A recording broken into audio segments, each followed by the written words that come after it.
Merci. Donc, je vais juste, on a un petit changement de programme, puisque je vais demander à Natacha Morozova de venir quelques minutes à la tribune pour nous parler de la répression actuelle qui sévit en Russie vis-à-vis de membres de Mémorial. Natacha.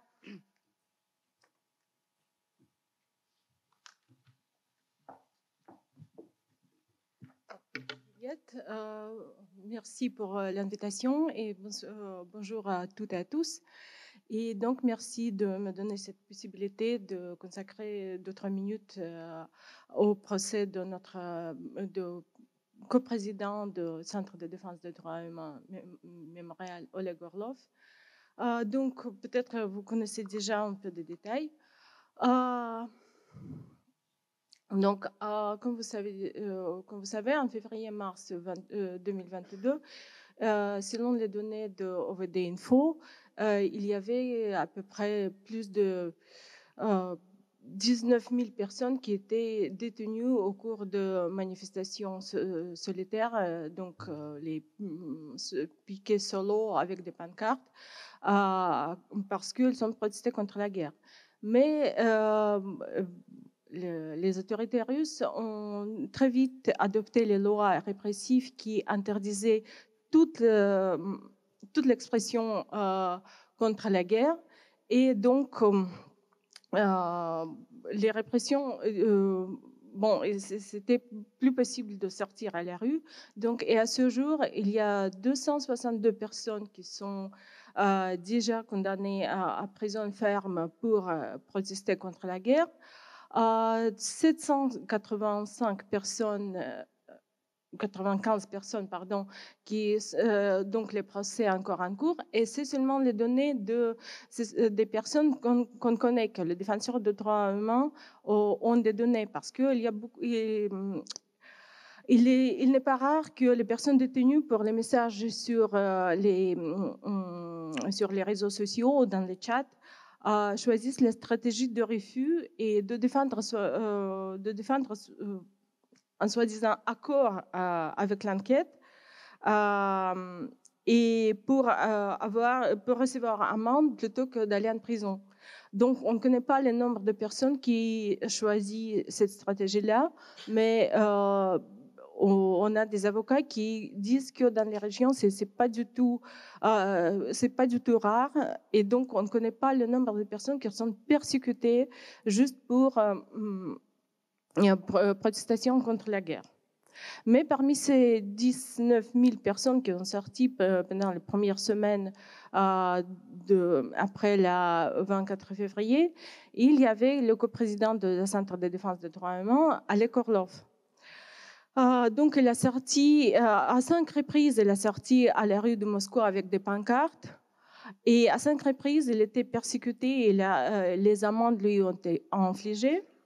Et en novembre 22, il a publié un article dans le site français Mediapart. Il a publié un blog qui s'appelait Ils ont voulu le fascisme, ils ont eu. Et il a publié la traduction russe sur sa page de Facebook.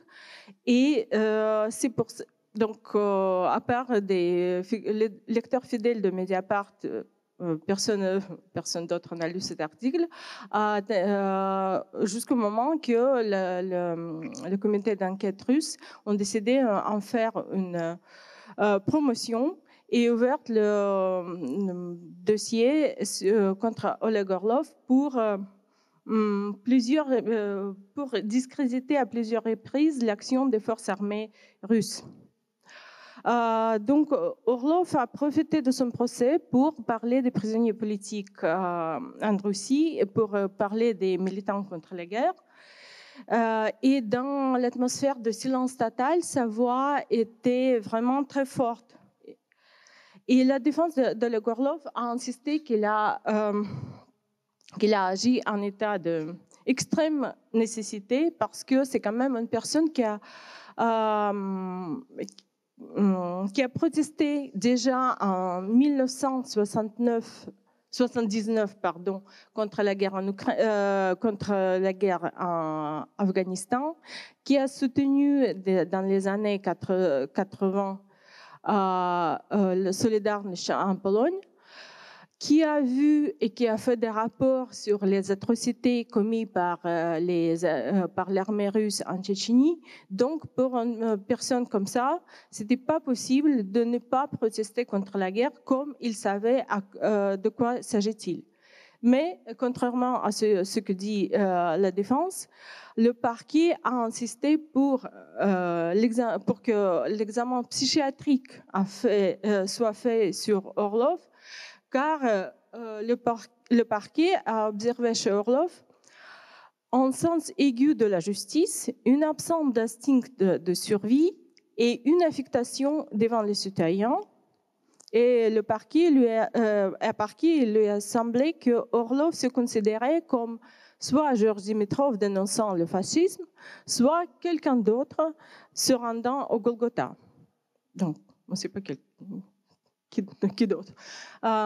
Et donc, mais le tribunal de première instance a imposé l'amende assez considérable, mais quand même, ce n'est pas une prison ferme. Il a imposé l'amende à Orlov.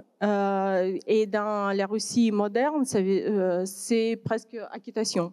Mais Orlov, tout de suite, il a dit qu'il n'est pas d'accord. Il a immédiatement déclaré qu'il va insister sur l'acquittement complet et qu'il ferait un appel. Et donc, le parquet ne pouvait pas supporter ça et il a déposé eux-mêmes un appel rédigé comme d'habitude de manière très incorrecte et dans lequel il demandait de durcir la peine parce que Orlov a commis un soi-disant crime sur la base d'une haine politique et idéologique de l'État russe et des autorités de l'État de la Fédération de Russie. Haine qu'il a essayé de transmettre au plus grand nombre de personnes. Donc hier, la cour d'appel a tenu une audience et malheureusement, la défense d'Orlov a perdu, on peut dire ça comme ça, parce que le dossier était renvoyé au parquet. Cela veut dire que non, Orlov n'était pas emprisonné, mais cela veut dire que l'enquête va reprendre son chemin et donc de parquet, ça ira au comité d'enquête et donc c'est déjà un signe pour l'enquêteur futur parce que ça sera un autre enquêteur et ça sera un autre juge au tribunal et c'est un signe qu'il ne faut pas être si indulgent que ça envers des défenseurs des droits humains. Il faut préparer bien l'enquête parce que l'enquête précédente était fondée sur expertise pseudo-linguistique. Donc, on a ruiné vraiment cette expertise, mais cela veut dire que l'enquêteur suivant va commander une nouvelle expertise dans l'endroit beaucoup plus solide et professionnel et on ne pourra pas contester cette expertise parce que vraiment dans cet article, si vous l'avez lu, il s'agit de discrédit de l'armée russe parce que après le 24 février 22, après Boutcha, Irpin et d'autres actions de l'armée russe, on ne peut rien faire que discréditer de l'armée. C'est presque le devoir de tous les citoyens de discréditer de l'armée russe. Et ça sera je suis très inquiète pour Orlov parce que je suis presque sûre que la deuxième fois, ce sera une prison ferme et donc c'est pas la victoire que ce qui s'est passé hier et il faut pas oublier ce cas, il faut en parler. Et donc, c'est vrai que cet article prévoit seulement 3 ans de prison, mais on ne sait jamais ce qu'on peut ajouter le parquet après. Donc, et en plus, je veux dire que Orlov, ce n'est pas un défenseur de droits humains têtu qui ne pense que l'humanité, les droits humains, le jour et la nuit. Donc, c'est quelqu'un qui aime la vie, qui aime bien profiter de la vie, qui aime bien d'aller à la pêche, de cueillir les cèpes dans les forêts près de Moscou. Et donc, il a 70 ans et donc 3 ans pour lui, ça peut être ça peut être une prison à vie, pour dire vrai. Et donc, on a essayé à 1000 reprises de lui dire qu'il y a beaucoup de cèpes dans les forêts de France, par exemple. Il y a aussi des brochets dans les rivières de France. Je ne sais rien, à vrai dire. Je ne me connais pas en poisson, mais je l'espère qu'il y en a. Mais il refuse de quitter son pays. Il dit que c'est son pays à lui et il ne veut pas la laisser à la merci de Poutine.